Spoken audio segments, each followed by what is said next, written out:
And we are live. Good evening, ladies and gentlemen. My name is Rob Champetti. I'm the chairman of the Newburyport Zoning Board of Appeals, and I want to welcome you to the Newburyport ZBA hearing for the hearing night, of course, of this evening, which is February 5th. February 9th. So for those of you that are unfamiliar with Newburyport ZBA, what we'll do in a moment is we'll go through our agenda. We begin at least using the agenda as a guide to, we start our hearing by simply going over the flow of the meeting. We will then take a roll call, establish a quorum, determine who the voting members are. I'll introduce the members of the ZBA, as well as the staff members who are also on as participants and panelists. And we will then go right into our public hearings this evening. The one change this evening is that unlike the agenda, we only have two matters before our board this evening: 8 Peters Road and 2224 Oak Street. We're going to take the 2224 Oak Street, which is a continuation from the meeting of 1/26/21 first. I will be unable to vote on that hearing, so the chair of that hearing will be our vice chair, Mr. Mark Moore, who will step up and take the gavel and conduct that hearing. Our voting member will therefore be our alternate, Mr. Walter Bud Channon. So without further ado, I'll go through the roll call and we'll establish our quorum and get started. We also will I'll ask the members of the ZBA to just respond in the affirmative or that you're either here or present, and when I call your name. Starting with the roll call of the Newburyport Zoning Board of Appeals, Mr. Mark Moore. Here. Mr. Stephen Delisle. Here. Ms. Rachel Webb. Here. Mr. Ken Swanton. Here. Bud Channon. Here. Gregory Bennett. I don't see Mr. Bennett on just yet. And Rob Champetti, I am also present. So we have 1, 2, 3, 4, 5, 6 members in attendance. We have a quorum. And for the first application in my absence, we will have 5. Our voting member will be Bud Channon. And on the second application this evening on 8 Peters Road, the voting members will be myself, Mr. Moore, Mr. Delisle, Ms. Webb, and Mr. Swanton. So without further ado, we've established we have a quorum. I'll quickly go through and introduce members of our board. Our vice chairman is Mr. Mark Moore, Mr. Stephen Delisle, our secretary, Ms. Rachel Webb, member, Mr. Ken Swanton, member, Walter Bud Channon, associate member, and Gregory Bennett, associate member. And again, my name is Rob Champetti, chairman. Moving through our agenda this evening, and just bear with me a second, we're going to go into our public hearings. But before we do, I'll just note that the other panelists that you'll see online, for those of you that are logged in here, you'll see Mr. Andy Port, who's our city planner, Caitlin Sullivan, our planning director, Caitlin Sullivan, our city planner, and Ms. Gretchen Joy, who is our keeper of the minutes.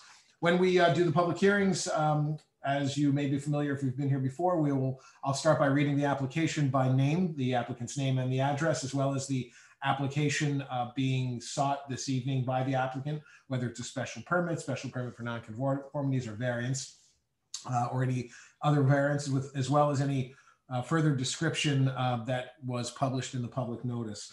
After that, we will turn the floor over to the applicant to present their application. And it's as simple as that. The application is presented by the applicant's representatives, attorneys, engineers, architects, or all of the above. At the close of that, we will close that portion of the public hearing, and then we will go to the public comment section.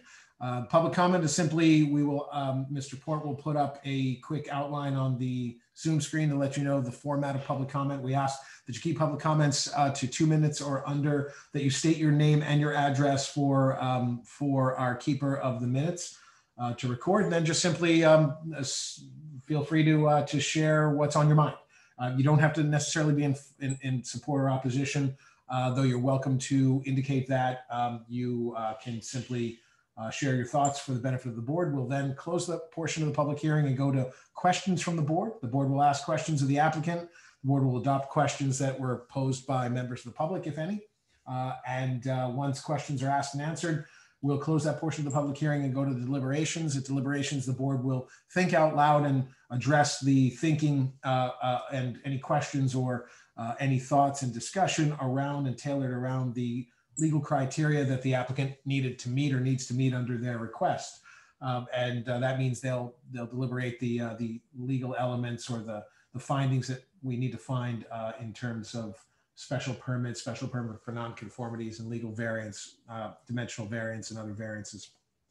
Once we conclude the deliberation, we'll close that portion of the public hearing, at which point we'll elicit a motion to approve from any member of the ZBA, which must be seconded. Motion to approve doesn't mean it's going to be approved. It just is simply the Roberts Rules format. Motion to approve is made and seconded by another member. Once it's made and seconded, I'll take the roll call, and 4 in the affirmative are needed in order for the motion to pass and the application to be approved. That's essentially the flow. And so we will start now with the first public hearing, which is a continuation. And I will, I'll just read the notice and then turn things over to our Vice Chair, Mr. Moore. This is the continuation of the application of Richard Morrow, care of Lisa Mead, Tellerman and Costa LLC, for the property address of 22-24 Oak Street. 2 matters before ZBA this evening: the dimensional variance 2020-089 to split the lot, creating a separate lot for a new single-family home, and 2020-090 dimensional variance, also a lot split, creating a separate lot for an existing home. With that, I will turn things over to Mr. Moore. Thank you, Mr. Chairman, for that lovely introduction. I would only add that since the continuation, that the applicant has redesigned the new home proposed for lot 2. And as a result of reducing the size of the new home, the applicant no longer needs relief in front and rear setbacks. With that said, might we hear from the applicant?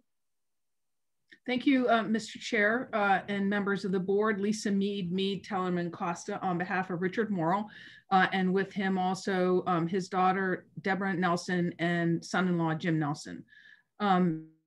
As Mr. Moore suggested in the beginning, and you can go to the second slide, thank you. After the last meeting, there were a number of questions or further information, I should say, that the board requested.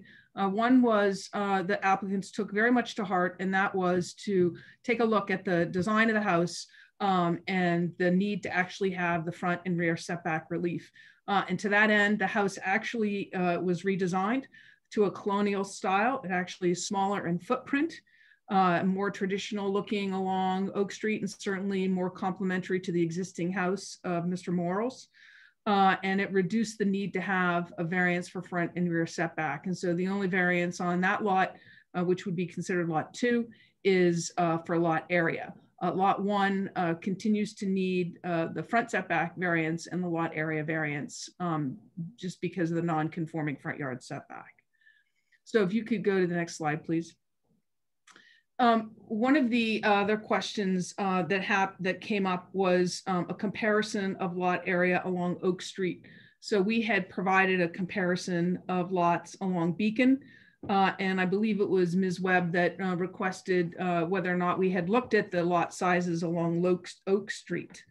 And we had not at the time, because we felt that the corner lot there, Mr. Morrow's house, was more of the neighborhood, if you will, of Beacon, but we did look at the lot sizes on Oak Street, and I provided those to the board. And again, the proposed lot 1, Mr. Morrow's house, would not be either the largest or the smallest on Oak Street. Certainly one of the smaller lots, but certainly not the smallest on Oak Street. So the next thing that we looked at, and if you could go to the next slide, is the board asked, really, how was this lot created? You know, at the time, you know, given our current situation, and I think I said this in my cover memo to the board, with your clients not sitting beside you, it's hard to make sure that you get all of the facts correct and available immediately to the board. So you might note that I indicated our last meeting that it was due to the layout of Beacon Avenue. And in fact, that's correct. Jim and Jim Nelson and Mr. Morrow and Deborah Nelson did a lot more research. And I'm going to go through that research with you, because it's certainly evident that Mr. Morrow didn't create the shape of this lot, that it was by operation of a road layout. But on this plan, I do want to show you that you can see that the house is all fully within the setbacks and is smaller in footprint than the original structure that we proposed. But you see the odd shape of this lot. And then if you blew this up a little bit, Andy or Caitlin, I'm not sure who's operating the screen here, but you can see the light line in the middle of it that makes it kind of a pie-shaped lot with the larger end over on Oak Street. So if you could go to the next slide, please.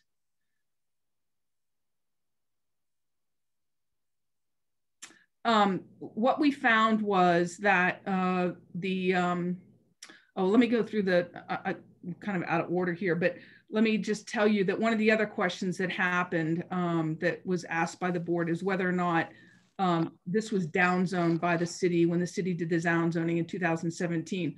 I'd indicated, of course, that there was a downzoning and wasn't sure how far over it went. But to confirm that, we went back and looked, and this area was not downzoned. It was R2 and remains R2 prior to the downzoning. So if you could go to the next slide, please. So what we have here is a photo of Debbie and her mom. And in the background, you might recall that we had said there was a greenhouse at one time on this little lot, the sliver that the Nelsons eventually bought, excuse me, the Morrells eventually bought. So over the shoulder, the left-hand shoulder of the snowman, you will see the top of the greenhouse in the background. Later, this would have been in the late 50s, early 60s. And currently you can see Mr. Morrell's house, which is now yellow, and there's nothing on that side of the street. And if you could go to the next slide, please. So this is the Sanborn map from 1902. And if you could blow it up, Andy, and see that at the bottom of it, you'll see that yellow dot. So you can see that Beacon Street ends just after Oak Street, and that the lot actually is part of the larger lot on the opposite side of what is now Beacon Street, which is 26 Oak Street.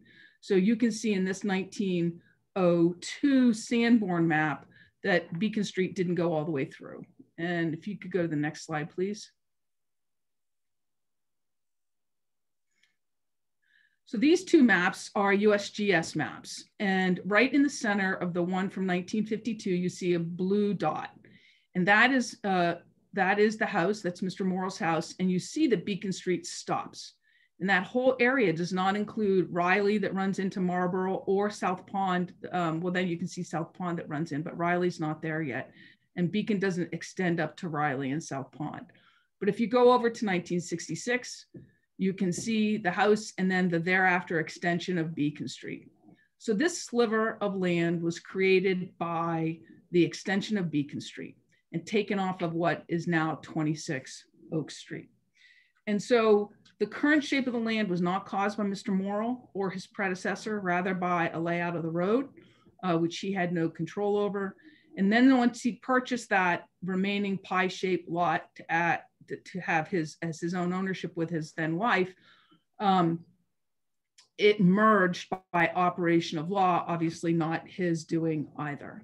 So if you could go to the next slide, please. So the Nelsons, here's the front elevation of the house that we have the more traditional colonial style. You can see there are some really nice details that have been added to this. We've got the bay windows and the side lights on the doors. If you go to the next slide, please. And then here's your rear elevation that runs out the back. And the next slide, please. And you can see there's some nice corbels and details that are added to the design of the overhangs, which are very typical of this style of colonial. And the next slide, please. And then we have the right elevation that would face Mr. Morrell's house or up Beacon and Oak Street. And then the next slide, please. And as you can see, there's the setting of the rendering of the proposed structure and Mr. Morrell's house to the right. So we believe, based upon the information we've now provided, the additional information, which I think is informative to everybody, the board can grant a variance for lot 1 as to area and front yard setback, and for lot 2 for area, due to the hardship related to the shape of the lot, both lots, and further that the shape is not the making of the applicant and will not be a special privilege to the neighborhood, as the resulting lots are not the largest nor the smallest and are consistent in use. And there are no derogation from the purpose and intent of the ordinance, as they will all generally be in line with the remainder of the neighborhood, and the use for a single family home will be continued. I finally remind the board that the applicant has presented at the last meeting that 5 abutters supplied letters of support regarding this application. And that's all I have, and I take questions from the board, Mr. Chair.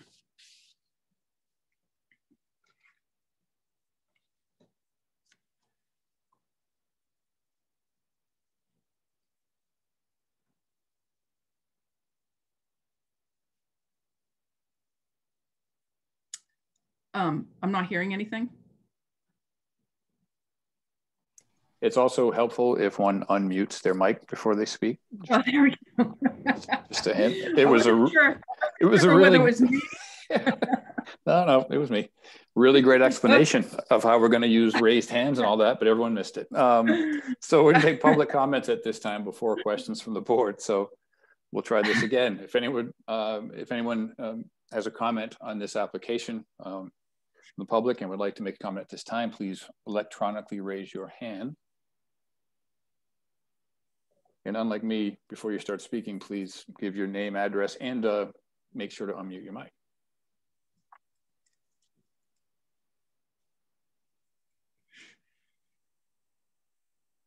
And do we see any raised hands, I guess is the question. Chair, this is Andy. I'm not seeing any raised hands at this point.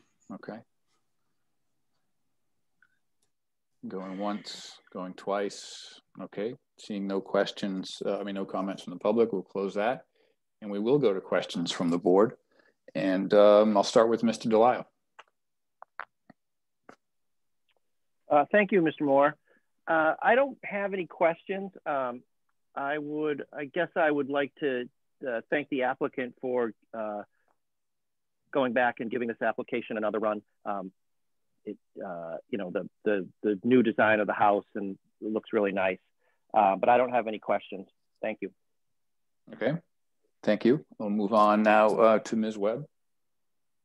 I have a question for the applicant. I'm wondering if there was ever any consideration given to doing an attached in-law to the existing home and not building a separate detached home, and therefore not needing the lot split.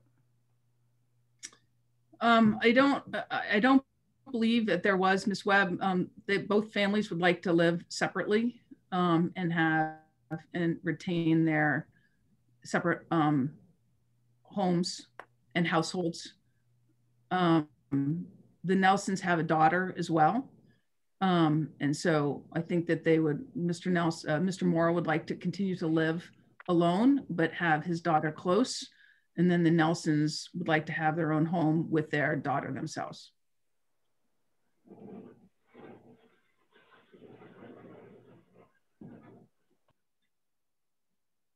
Any further questions, Ms. Webb?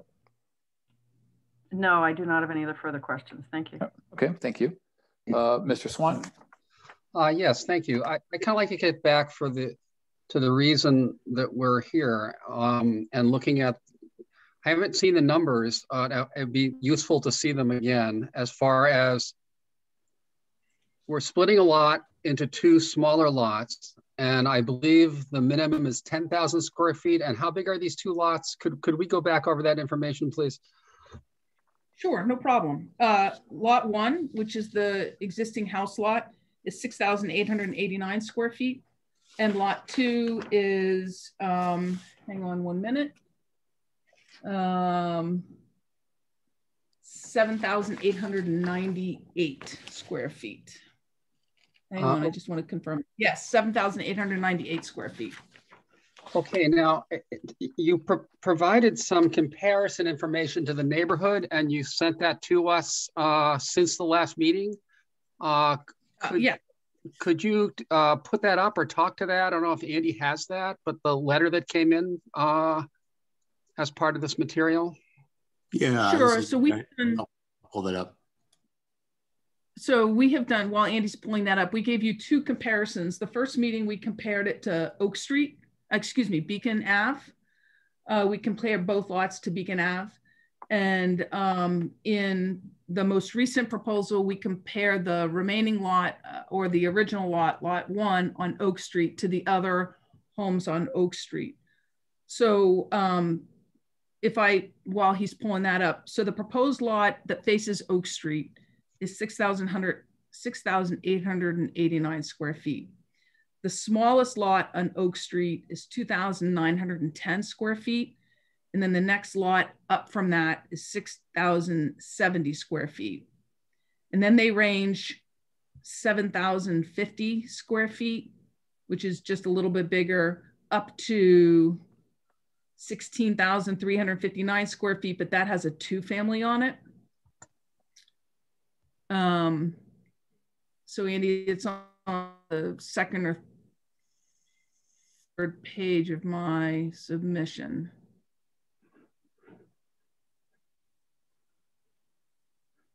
It's a table I had in my letter to the board.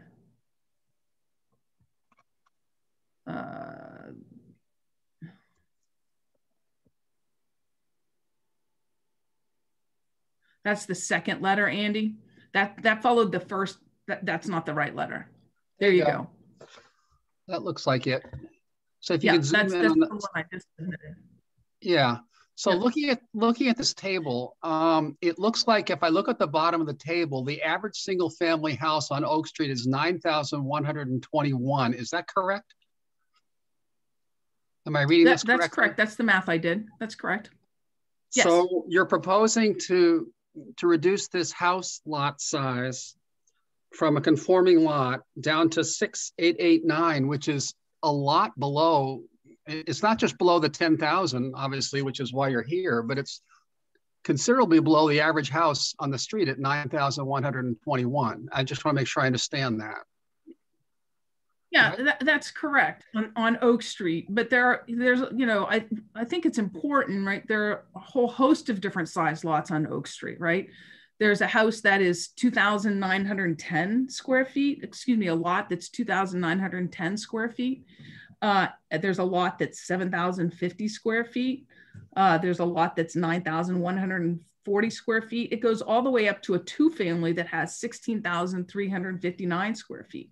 So there are a number of houses of different lots of different size on Oak Street, and similarly on Beacon. So on Beacon Street, which I really believe that this is more appropriate to compare it to, which is why I put it in the first application, our first cover memo. Beacon on 17 Oak Street, which is directly across the street, is 6,098 square feet. And then on Beacon Street, you have 20 Pine Street, which is up on the corner, also is 6,882 square feet. So the average on the northerly side of Beacon Street is 8,810, the smallest being 6,098. Right, which the average at 8,810 is still a lot bigger than either of these 2 small lots that you're proposing to create. I guess my next question, if you could put up slide 3 in tonight's presentation, I have a follow-up question related to this.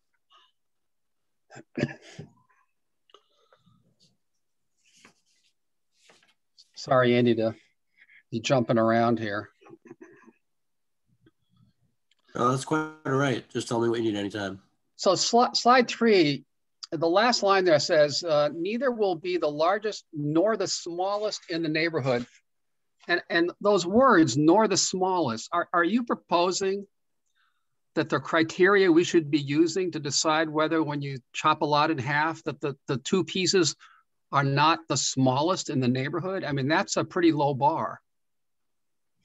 No, I'm not suggesting that at all. What I'm suggesting is that it doesn't take away from the neighborhood and that it's in the same context as the neighborhood. So I was trying to give you an example. It's not the average. I gave you the averages, right? But it's not the largest and it's not the smallest. There are different size homes, different size lots within the Beacon Street and Oak Street neighborhood. And what I'm trying to tell you is that it fits in because there are other lots that are both larger and smaller than the neighborhood. And so that's what I was trying to express. Right. Now I understand that it's somewhere between the largest and the smallest. I just was surprised to see that those words on the page. And I'm discouraged that it's not like it's a little bit under 10,000. It's below the average that had been built over the years in the neighborhood. And in many of those years, the zoning was a lot less.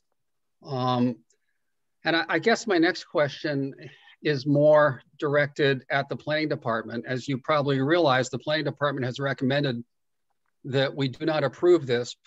And I would like to ask them to chime in for a moment as to why.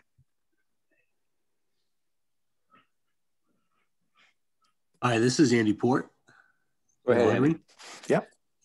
Just to clarify, the board has the authority if it makes a finding that there is a hardship involved here, and that it's not detrimental to grant the variance. The concern that our office raises, and this is not unique to Newburyport, this happens in communities across the Commonwealth of Massachusetts, is when a variance is granted, a substantial variance is granted in terms of the proportion of that variance from, in this case, the total lot size expected by the city council in its adoption of the zoning code in that particular district. When this board here is being asked to adopt a substantial reduction in that to create, as one member had just pointed out, substantially smaller lots, even than say maybe the average in the neighborhood. And there is quite a variation, I would say, in that neighborhood of different lot sizes. There's a reason why merger happens in Massachusetts to make non-conforming lots better conform. The board has to decide whether or not a new home, maybe makes sense in this location, but the board should also be prepared, if approving this project, that other applicants, other attorneys in the future will be inclined to cite this application or similar circumstances, even though every application is, supposedly unique and has to be reviewed on its own criteria. That there's a precedent being set here by how low of a proportion of variance can someone get? Is it below 7,000 square feet in a 10,000 square foot district? And is it, in this case, is it needed to create a viable use of the lot in question? Well, if lots have merged together, and they currently comply with zoning, and there's currently a viable use on the lot, which is a home. I'm not sure that one can say that there's a financial hardship there per se, but there's a reason why the city council sets thresholds in terms of lot size. And if this much of a variance is going to be granted, then the board may be criticized, as I've seen an occasion on the past, for being one might argue is too lenient in terms of the relief being granted. Ultimately, this board has to decide what to do here, and this office will follow through with filing whatever decision the board renders in this instance. But we just think that the board needs to be prepared for when an action is taken to substantially reduce lot size, and just be prepared that other people may ask for similar circumstances in the future. If I could, Mr. Chair. I'll go ahead, Attorney Mead. So I think we had this conversation a little bit last time too. But the board, every application is its own application, and there may be unique circumstances, as I believe there are here, that justifies this variance over someplace else. And so it may be, I could point to other variances and lot splits that the board has granted, but the reality is that this board grants everything on its own merits. And you would say to me, well, Lisa, Attorney Mead, we need to decide your application based upon what's in front of you. So there's no legal basis for a precedent, if you will. And so while people may argue it, as you know, this board knows that there is no basis upon which to argue precedent by other cases, because they are all unique in and of itself. And that's the exact reason why there's the ability to vary from the zoning ordinance. And so you have to decide whether or not in this particular instance, because of the shape of the lot, and even the shape before and after the merger, whether a variance is justified. And in this instance, I agree that this is not the largest lot in the neighborhood, and it certainly doesn't meet the 10,000 square foot requirement. However, it is not also, it's not an exceedingly small lot in the neighborhood either. There are smaller lots. And so the question becomes whether or not the board believes that we have met the requirements for a variance. And I believe we've shown that it does not derogate from the purpose and intent of the ordinance. It continues to be a single family home.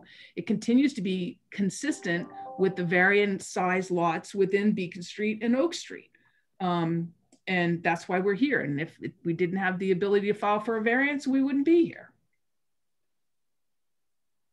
If I might ask another question. Go right ahead. A variance has to have, in general, a problem with the lot as far as its topology, its shape. I noticed when I looked at your other map from the other presentation of the neighborhood, very few of the lots in the neighborhood are really what I would say, square with right angles. I mean, is this lot that unusual? I believe that it is. I don't believe that there's another lot that has this odd shaped bubble on the end that is like a pie shape. And you can see some of them have they're not exactly square, but they don't have this kind of diagonal thing going at it where the front lot line on Oak Street is much longer than the rear lot line that backs up against that house on Riley Avenue. So my contention is that in fact it is unique compared to the rest of the lots in the neighborhood. And it's an odd shape. Well, this chart, obviously that little pie on the corner is unique, but as I understand it, that's merged together. That's correct. With the other lots. So essentially it's a big rectangle with a rounded edge. I know the two sides aren't parallel, but as I look around the neighborhood, I see an awful lot of lots that don't have right angles or have jogs in them or I don't know. I mean, I just want to make sure I understand what you're saying. So the lot is so unusual that you need a variance here to chop it into two smaller lots that are smaller than the average lots in the neighborhood. That's correct. Okay, thank you. That's my last question. Okay, thank you, Mr. Swanton. Mr. Chagnon? I just had one question for the applicant. Was any consideration given to splitting the lots where one of them became conforming? I know it creates a very, very undersized lot, but as an example, if lot 2 grew to 10,000 square feet, you wouldn't need a variance for anything. Lot one would be extremely undersized. I was just wondering if any consideration was given to that approach. Well, we were attempting to have both lots be as close as possible to the lot area requirements. If you're suggesting, Mr. Chagnon, that would encourage you to approve this application, I'm sure I would be happy to go back and talk to my applicants about it. But just giving my conversation with Mr. Swanton here, I don't know that he would be on the same page. Agreed. And I guess kudos to the change where the lot 2 house has shrunk to remove the setback issues. And I think your application has done an admirable job at trying to get the 2 lots to be as close to the 10,000 as possible. I mean, if it was right down the middle, each lot would be 7,400 square feet and one of them 78. So, all right, thank you. I have no other questions, Chair. Okay, thank you, Mr. Chagnon. I don't have any further questions. I think there's been some good discussion already. So with that, I will close questions from the board and move to deliberations. And again, we'll start with, go back around the horn and start with Mr. Delisle. Thanks, Mr. Moore. So I think here we are, and it's sort of the same issue as it was at the last meeting where we addressed this application, that we have the proposal for 2 undersized lots, the lot number 1 being approximately 69% of what is required by the ordinance, and lot number 2 being about 79% of what is required by the ordinance.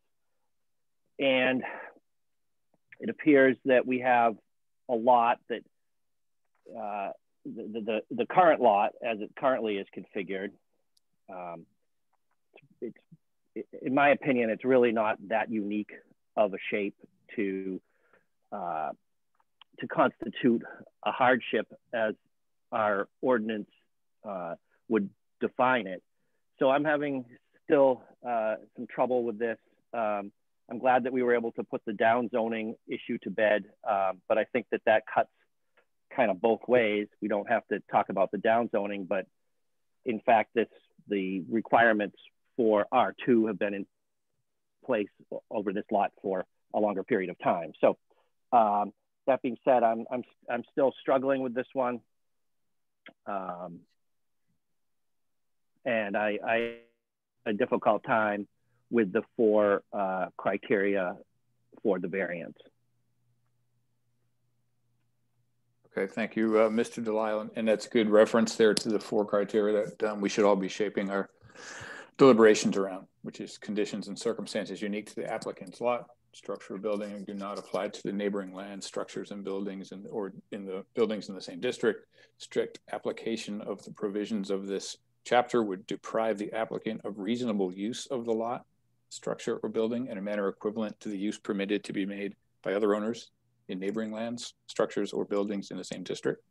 The unique conditions and circumstances are not the result of actions of the applicant taken subsequent to the adoption of the chapter, and relief will not constitute a grant of special privilege. That being said, we will move on in the deliberations to Ms. Webb. Thank you, Mr. Vice Chair. I am having a hard time getting behind this application. I thank the applicant for doing the additional research around the lot sizes on Oak Street. I think it's convinced me even more so that you know, this is just a proposal that is below, you know, it just is too far below the minimum requirements for the lot size. You know, as Mr. Delisle pointed out, I mean, lot 1 would be only 69% of what's required, and lot 2 would be 79% of what's required. And I just think it's a, you know, it's a slippery slope to think about approving that in terms of future applications. Even, you know, given what Attorney Mead said about how you really can't compare applications, people do.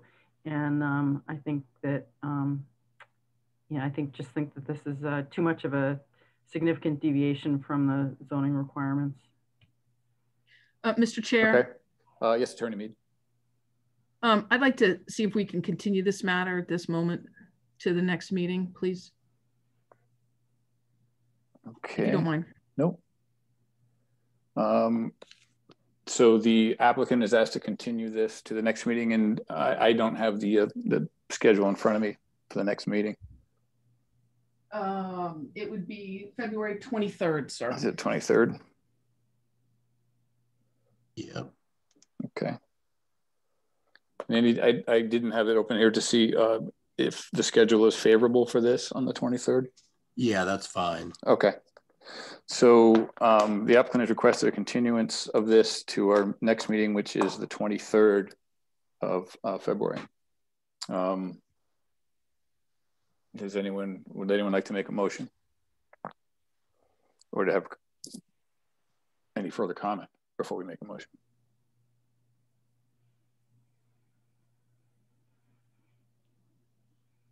Hearing no further comments, is there a motion for continuance? So moved, Rachel Webb. Second, Bud Shagnon. Okay, we have a motion to continue this application to 2/23/21, made by Ms. Webb, seconded by Mr. Chagnon. We now go with the vote. Mr. Delisle? Yes. Ms. Webb? Yes. Mr. Swanton?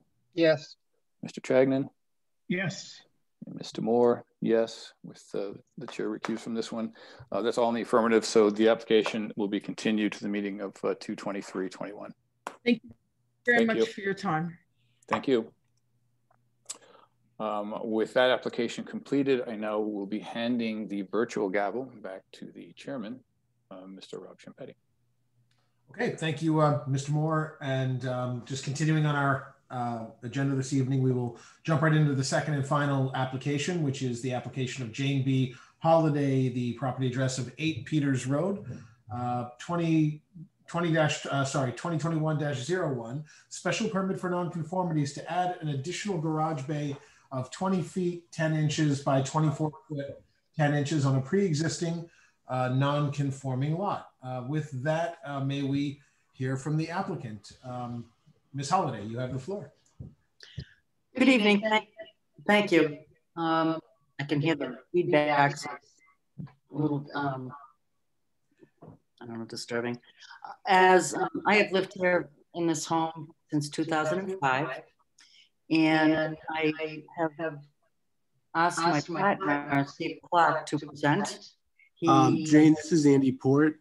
I apologize for interrupting. If I could make a suggestion, it sounds like you might have 2 speakers on in the room that you're in. If you could turn one of those off, it would prevent the echo. I just want to make sure that our board members and the public can hear you properly. Thank you. Can you hear me? That's great. Thank you. That is much better. So what I was saying was that I have asked my partner, Stephen Clark, to present on our behalf in terms of this application for the special permit. And you may begin. You may begin.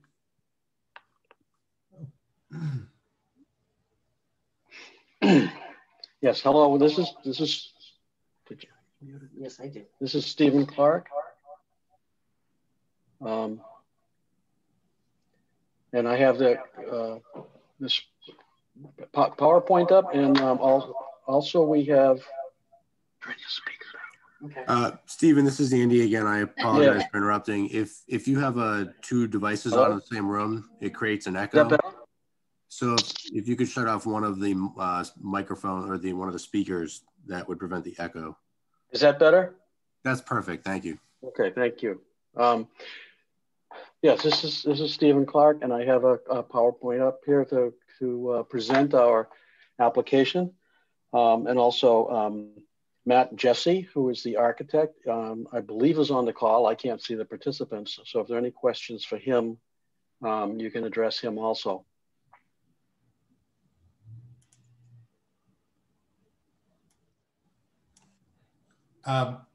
Okay, Mr. Clark, was that, I apologize, you cut off just at the very end. Was that the extent of your application or your proposal, your presentation? This is Andy. I was just trying to connect Steve so he could pull up a visual on the screen if you'd like. I missed that second part of it, so forgive me. My apologies. Go ahead. That's okay. I'm not sure. Steve, is that correct? Do you have on your end the visual to? Hi, Andy. It's Caitlin. There should be a PowerPoint posted on our website for tonight. Ah, okay. Hang on one moment. Did that come in? When did that come in? This afternoon. Ah, okay. My apologies. I had grabbed things earlier today, so that's the only reason why. Hang on just one second.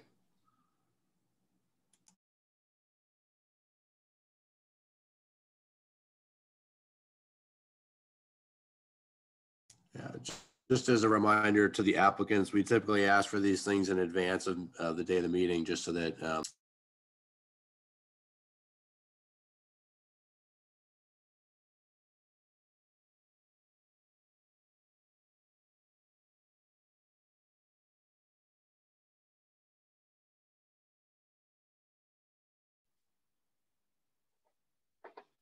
Hello?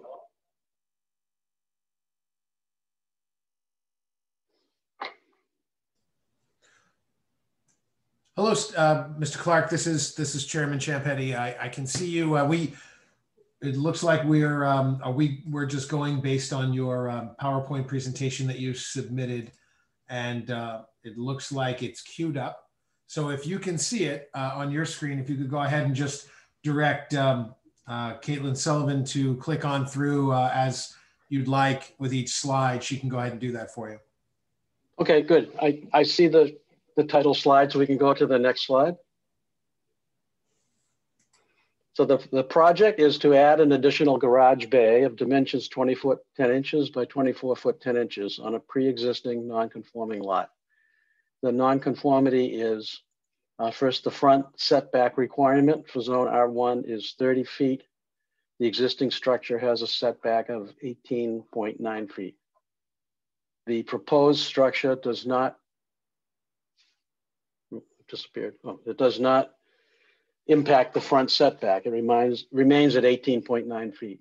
The next slide.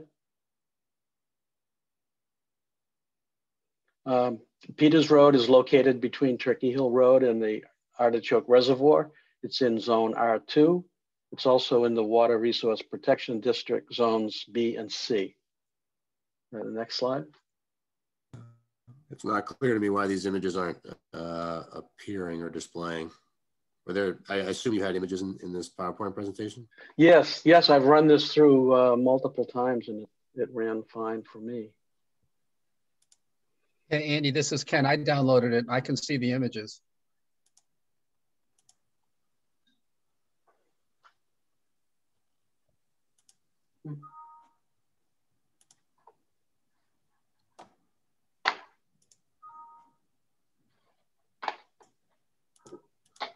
All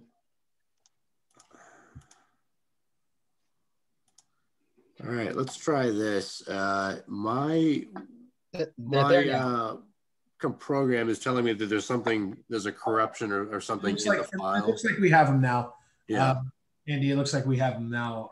So we can continue, Mr. Clark, if you want to just continue to move through your, looks like we're on slide 2.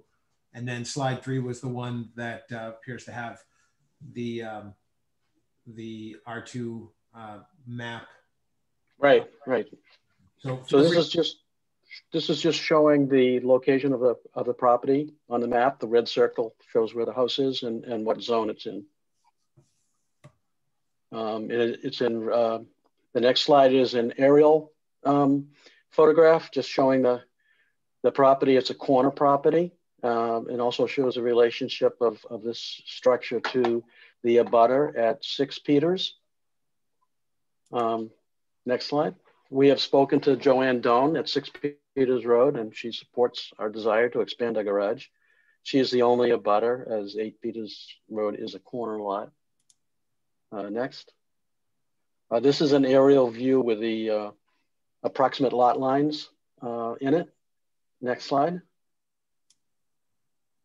And we have superimposed on this where the garage addition would be, and also showing the widening of the driveway. Next slide. This is just a little bit closer to see that a little bit better. Okay, and then the next slide is the same thing shown from we started with the little sketch that's on the assessor's card for the property, which is the blue and pink, and then I added in gray the proposed addition and driveway. Next slide. Okay, so this is the architect's plan. This is the first page is the plan view. And the second page is the elevation. And if we go, it's hard to see at that scale, but one more right here shows it blown up a little bit. And this is the elevation view with the rendering of the structure. And it also shows the building height. And the height of the proposed addition is 1 foot shorter than the existing property. Next slide. And this is just a current photograph of the front of the property. Next slide. And this is the east side of the property. This is where the addition would go up against this wall. And the final slide. So we are requesting a special permit for nonconformities to build an addition to a pre-existing nonconforming structure. The special permit for nonconformities is required due to nonconforming lot size and front and side setbacks. There will be no increase or extension of any nonconformities. The addition consists of a 517 square foot of garage space, and this design allows us to have enclosed winter parking for 2 cars. The existing and proposed use is single family. The lot is non-conforming for lot area. It has 12,330 feet where 20,000 is required. Front yard setback, 18.9 feet where 30 feet is required. And side yard setback on the west side of the property is 16.4 feet where 20 feet is required. The proposed addition will not result in any new nonconformities or result in any additional ones. The addition of a second garage bay is not more detrimental than the existing. The addition is on the east side of the building where the existing and proposed side setbacks are within the required dimensional controls. The front setback of the proposed addition is greater than that of the existing structure and therefore not more detrimental than existing. So thank you for allowing us to present, and would like to hear your questions. Okay, thank you, Mr. Clark, thank you as well, Ms. Holliday. Closing that portion of the public hearing, we'll now go to comments, the public comment section. Anyone who wishes to speak in support or opposition or simply speak, just simply raise your hand and we will unmute your mic. I only see 3 attendees and I don't expect that we'll see any comments, but going once, going twice, seeing no hands, I'm going to close that portion of the public hearing and go to questions from the board. Okay, starting with Mr. Moore. Thank you, Mr. Ciampetti. I just had one question on some of the materials. I assume that it's just any exterior is going to match what the existing structure is. Just wondered if you could comment on that briefly. Yes, the exterior is cedar shingles, and we will use cedar shingles of the same type. Of course, when they're new, they'll be a different color, but after a few seasons, they'll weather to a typical New England weather look. Understood. Thank you. I have no further questions. All right, thank you, Mr. Moore. Mr. Delisle. Thank you, Mr. Chairman. I have no questions for the applicant. It was a thorough presentation. Thank you. Okay, thank you, Mr. Delisle. Ms. Webb. I just have one out of curiosity. This space to the right of the proposed garage door, no, just go back to the one that was there, the elevation drawing. Is that, I mean, it looks like it's almost enough width for a 2-car garage. Is there a workshop space or something on the interior? Yeah, we wanted to have extra storage in a place for a workbench. We didn't go to adding 2 more spaces because we thought it was too big. It would look too big for the property, and we didn't need that much space. But there is enough room there to have a, like I said, storage shelves and a workbench along that wall. Okay, thanks. All right, thank you, Ms. Webb. Mr. Swanton. No, I thought it was a very good presentation, very thorough, and I have no questions. Very good. I have, well, you know what, we'll run through the rest of our associate members. Mr. Shannon. No additional questions, Chair. Very good presentation. Thank you. Very good. And is Mr. Bennick online with us? I do not see him. So I too have no further questions that haven't already been addressed. So thank you very much, Mr. Clark and Ms. Holliday for addressing that in the presentation. So with that, we'll close the board questions segment of the public hearing and go to deliberations. And again, in deliberations, since this is a special permit for nonconformities, the board, the applicant is required to present an application where the board can make findings. Those findings from the board must be that the board finds that there's no new addition of a new nonconformity and that there'll be no new nonconformity. The project addition that's being proposed isn't creating any new nonconformity under zoning. The board must also find that the application will not be substantially more detrimental to the neighborhood than the pre-existing nonconforming use or structure. And of course, when we make that determination, the board must gauge its finding based on factors such as size, scale, massing, volume, location of the proposed structure, extension or alteration as it's compared to the existing structure and the lot, as well as other structures and lots in the neighborhood. This is all under 9B2. Also, I'll note that the project doesn't appear to trigger the tree and sidewalk ordinance, so we have no further board proposals as it relates to that. With that, we'll move right into deliberations and start with Mr. Moore. Thank you, Mr. Chairman. I thought the presentation, as several of my colleagues said, was very thorough, straightforward, reasonable addition, fits the existing structure very well, doesn't create a new nonconformity. Setback actually is a little better from front, and given that it's a single one-car garage, I do not see this being anywhere near being more substantially detrimental for the neighborhood. So I can certainly support this. All right, thank you, Mr. Moore. Mr. Delisle. Thank you, Mr. Chairman. Mr. Moore said it very well, and I would concur with his conclusion, and I too can support this project. All right, thank you, Mr. Delisle. Ms. Webb. I as well can support this project. I took a drive out there this afternoon, and the neighborhood clearly has many homes that have attached garages and homes that don't, but they have plenty of space to add this, and the abutting neighbor is in support of it, and it's not creating any new nonconformities. So like I said at the beginning, I can support this. All right, thank you, Ms. Webb. Mr. Swanton. My colleagues have pretty well said everything, and I too can support this. Okay, and I, as the fifth voting member on this application, I share the sentiment of the rest of the board and feel it was a nice application, well presented. I too can support it. So we can go ahead and close that portion of the public hearing. Do we have a motion?